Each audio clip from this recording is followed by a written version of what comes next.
Hello बच्चों, स्वागत है आप सभी का आपके अपने चैनल गॉड क्लासेस पर। तो उम्मीद है कि आप सब लोग बेहतर होंगे। जो साल 2023 है वो ख़त्म होने वाला है, आज उसका लास्ट डे है। तो कल हम नए साल का स्वागत करेंगे, तो उसके लिए आप सभी को अभी से wish U a very very happy new year. नए साल की बहुत बहुत आपको शुभकामनाएं और नया साल आप लोगों के जीवन में बहुत बहुत खुशियां लेकर आए। और आपके एग्ज़ाम जो आप नए साल में देने वाले हो, मार्च में या फेब में स्टार्ट हो जाएंगे, तो वो एग्ज़ाम आपके बहुत बढ़िया जाएं, ऐसी हमारी शुभकामनाएं आप सबके साथ। और आज हम बात करने वाले हैं जो आपका पेपर आने वाला है उसके ब्लूप्रिंट के बारे में।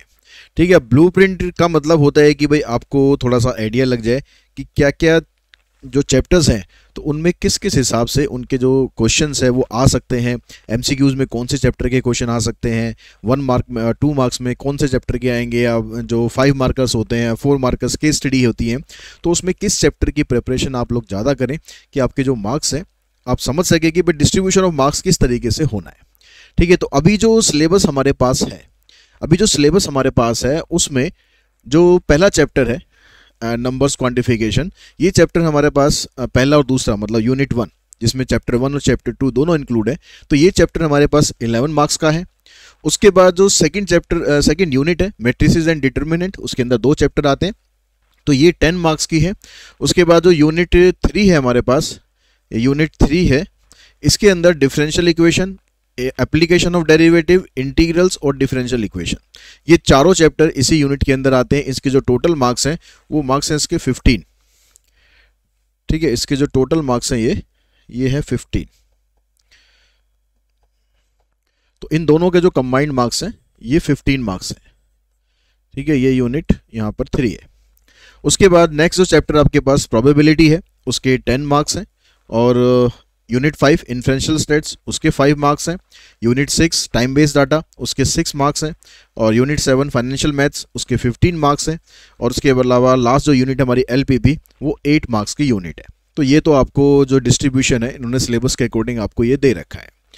ठीक है, अब आपको ये जानना है, आपको ये समझना है कि इसमें से जैसे अगर ये 11 मार्क्स का है तो 11 मार्क्स में से 5 नंबर का क्वेश्चन कितने आ सकते हैं, 4 के कितने आ सकते हैं, 3 के कितने आएंगे, 2 के कितने आएंगे, एमसीक्यू में कितने आएंगे।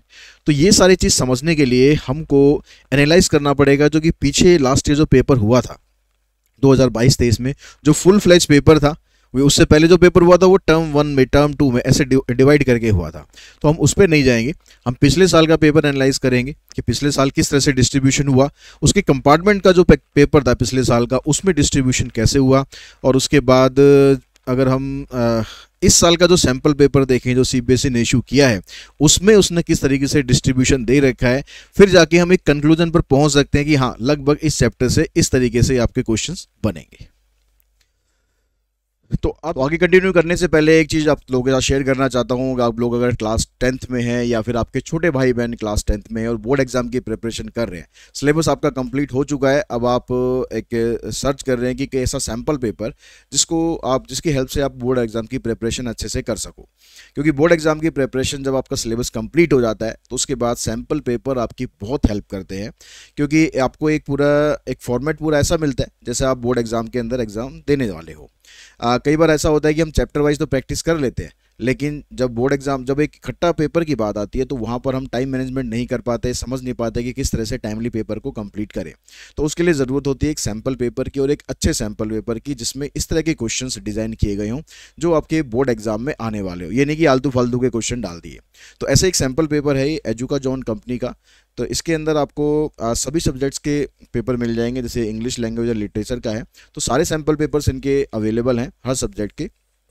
अब इसके अंदर सबसे पहले इन्होंने जो आपको सीबीएसई का जो 2023 में पेपर हुआ था वो पेपर आपको पूरा सॉल्व करके दे रखा है, ताकि आप पिछले पेपर को देख के समझ सके कि पेपर का लेवल किस तरीके का था और आपकी जो तैयारी है वो किस तरीके की है।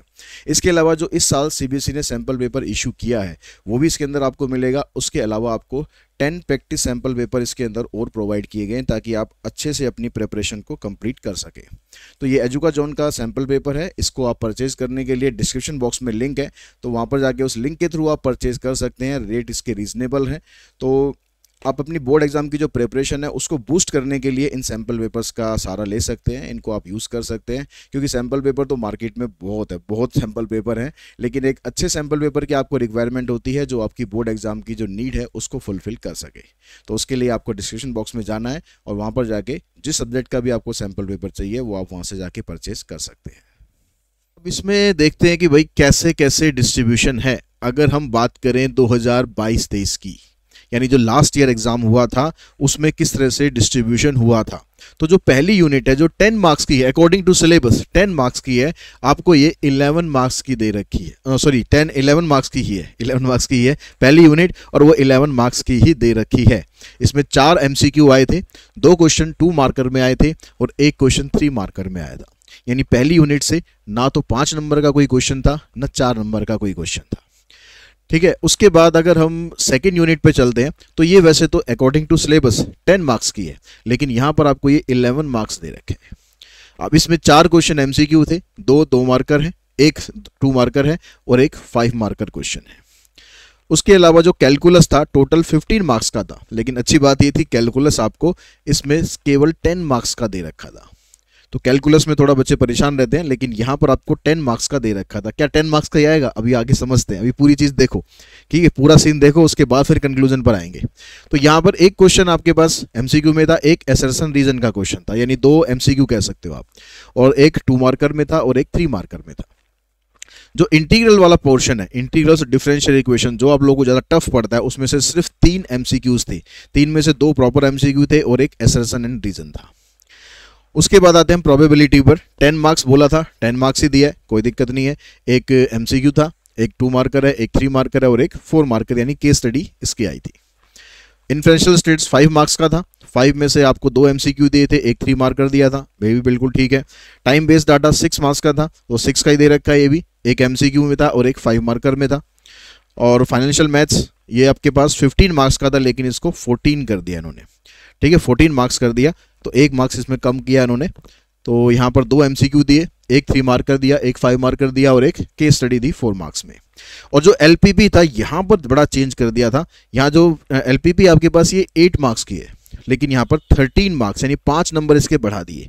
5 नंबर किसके बढ़ाए थे, ये जो कैलकुलस था, ये जो कैलकुलस था यहाँ पर आपको 5 नंबर का ये कम कर रखा था, उसकी जगह यहाँ 5 नंबर बढ़ा दिए। अच्छी बात है, अगर ऐसे बढ़ के आ जाता है तो आप लोगों के लिए फ़ायदा ही है। तो ये था हमारा कौन सा 2022-23, यानी जो लास्ट ईयर जो फाइनल पेपर हुआ था उसका ब्लूप्रिंट।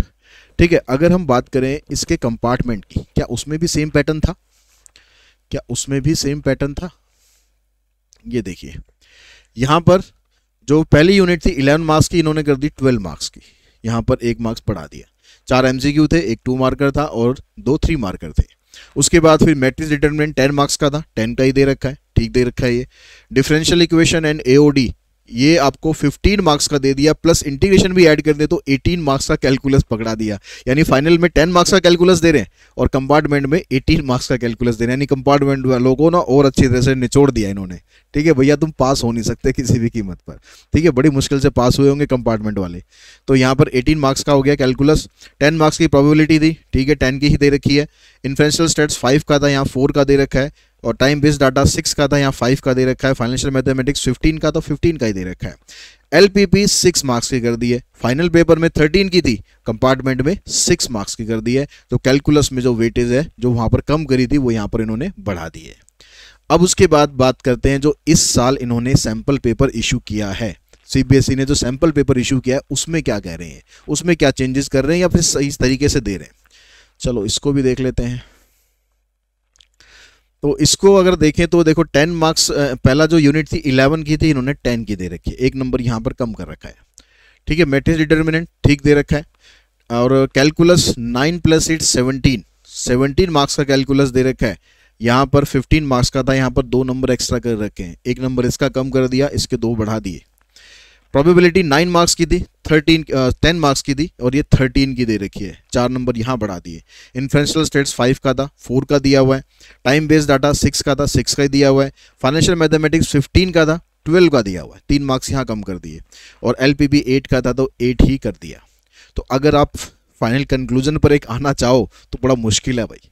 अब बड़ा मुश्किल है कि आप एक फाइनल कंक्लूजन पर आ जाओ कि भैया इस चैप्टर से इस तरह की वेटेज यहाँ पर बनेगी। अगर हम सारे पेपर्स को इकट्ठा करके देखें, ठीक है, अगर हम सारों को इकट्ठा करके देखें तो क्या सीन हमारे पास बन के आ रहा है। देखो यहाँ पर देखो आप, अगर 2022-23 की बात करोगे, ये 11 का था, ठीक है, ठीक दे रखा था। यहाँ पर ये 12 का दे रखा है, यहाँ पर ये 10 का दे रखा है, तो एक नंबर का इधर उधर हो सकता है, इसमें कोई दिक्कत नहीं है, ठीक है। सेकंड जो यूनिट थी डिटर्मिनेंट मैट्रिसेस वाली, यहाँ 11 की है, यहाँ पर 10 की है, यहाँ भी 10 की है, तो ठीक ठाक दे रखी है। वहाँ पर एक ज़्यादा था, लेकिन चलो कोई बात नहीं। जो कैलकुलस है वो इन्होंने यहाँ पर 10 का दिया था, ठीक है, यहाँ पर इन्होंने 18 कर दिया और यहाँ पर इन्होंने 17 कर दिया। तो यह कैलकुलस में खेल इन्होंने कर रखा है इस साल। तो आप ये मान के चलो कि जो 15 का कैलकुलस है, तो 15 से ज़्यादा 1-2 नंबर ज़्यादा भी आ सकता है। कम के चांस मुझे लगते नहीं है कि कम आएगा, 1-2 नंबर ज़्यादा ही आ सकता है। तो कैलकुलस की तैयारी ना अच्छे से कर लेना। उसके बाद फिर प्रोबेबिलिटी, वहाँ भी 10 की है, यहाँ भी 10 की है, यहाँ पर 13 की है। और इन्फ्रेंशियल स्टेट्स, वहाँ पर 5 का था, यहाँ 4 का है, यहाँ 4 का है। और LPP इधर 6 का है, इधर 5 है, इधर 6 है। फाइनेंशियल मैथमेटिक्स 14 है, इधर 15 है, इधर 12 है। और LPP वहाँ 13 है, यहाँ पर 8 है, 6 है और यहाँ पर 8 है। तो मार्क्स ना कहीं वेरी कर रहे हैं। तो आप ये बिल्कुल स्टिक करके मत चलो कि जो नॉन कैलकुलस है वो 65 का ही रहेगा, थोड़ा सा कम ज़्यादा हो सकता है, 63, 64 या 67, 66 ऐसे हो सकता है नॉन कैलकुलस। सेम ऐसे जितना वहाँ पर कम होगा कैलकुलस पार्ट, उतना आपका बढ़ेगा या फिर घटेगा। तो हम यहाँ पर अभी ना एक कंक्लूजन पर नहीं हम आ सकते कि हम किसी पर्टिकुलर चैप्टर को ये मान के चलें कि वहाँ से लॉन्ग आंसर क्वेश्चन ही आने, तो हम उसके शॉर्ट आंसर की प्रैक्टिस ना करें, या शॉर्ट आंसर नहीं आने तो उसकी लॉन्ग आंसर की प्रैक्टिस करें। तो इस तरीके से आप कुछ क्राइटेरिया मान के नहीं चल सकते। यहाँ पर देखो सभी चैप्टर्स में से MCQ आए हैं, सभी चैप्टर्स में से पिछले साल, ठीक है। यहाँ पर जब हम जा रहे हैं, यहाँ भी सभी चैप्टर में से MCQ आए हैं। और यहाँ पर सिर्फ आप मैट्रिक्स डिटर्मिनेंट को छोड़ दो तो हर एक चैप्टर से MCQ उन्होंने सैम्पल पेपर में दिए हुए हैं। तो उसके बाद 2 मार्कर में, यहाँ देखो ये 2 मार्कर में पहले जो 4-5 चैप्टर है प्रोबेबिलिटी तक, सब में से 2 मार्कर आए हुए हैं। यहाँ से भी 2 मार्कर आपके पास, एक फाइनेंशियल मैथ का 2 मार्कर और यहाँ पर 2 ऐड कर दिए इन्होंने। और यहाँ पर भी, यहाँ भी अलग अलग वैरायटी दे रखी है। तो ओवरऑल अगर आप बात करोगे कि भाई मैं यहाँ पर आपको कहूँ कि एक मैं आपको श्योरिटी दूँ कि भाई इस चैप्टर से केस स्टडी आएगी या नहीं आएगी, तो वो बिल्कुल गलत होगा। आप देख रहे हो कि MCQ जो केस स्टडी, पहले केस स्टडी की बात करते हैं। यहाँ पर देखो मैट्रिक्स डिटर्मिनेंट की केस स्टडी है, AOD की केस स्टडी है और एक टाइम बेस्ड डाटा की केस स्टडी है। यहाँ पर अगर हम देखते हैं तो प्रोबेबिलिटी की केस स्टडी है, टाइम बेस्ड डाटा की केस स्टडी है, LPP की केस स्टडी है। यहाँ पर फर्स्ट चैप्टर की है नंबर क्वांटिफिकेशन की, और प्रोबेबिलिटी की है और एक टाइम बेस्ड डाटा की है। तो टाइम बेस्ड डाटा की केस स्टडी तीनों में दे रखी है। तो हम ये मान के चलते हैं कि अगर हम इस पूरे पैटर्न को देखें तो टाइम बेस्ड डाटा में से एक आपकी केस स्टडी बन सकती है, एक केस स्टडी बन सकती है। और 6 नंबर का चैप्टर है, तो अगर वो 2 MCQ भी दे सकता है और 1 MCQ भी दे सकता है, 5 नंबर में भी दे सकता है। तो केस स्टडी के लिए जहाँ तक मेरे को लगता है कि एक केस स्टडी आपकी टाइम बेस्ड डाटा में से बन सकती है, और एक केस स्टडी आपकी प्रोबेबिलिटी में से, और एक केस स्टडी आपकी जो फर्स्ट यूनिट है उसमें से, और एक केस स्टडी AOD में से। ये 4 टॉपिक ऐसे लगते हैं मुझे जहाँ से आपकी केस स्टडी आने के ज़्यादा चांसेस हैं। एक हाँ फाइनेंशियल मैथमेटिक्स 5 केस स्टडी है, तो 5 टॉपिक केस स्टडीज़ के लिए आप ज़रूर तैयार करें।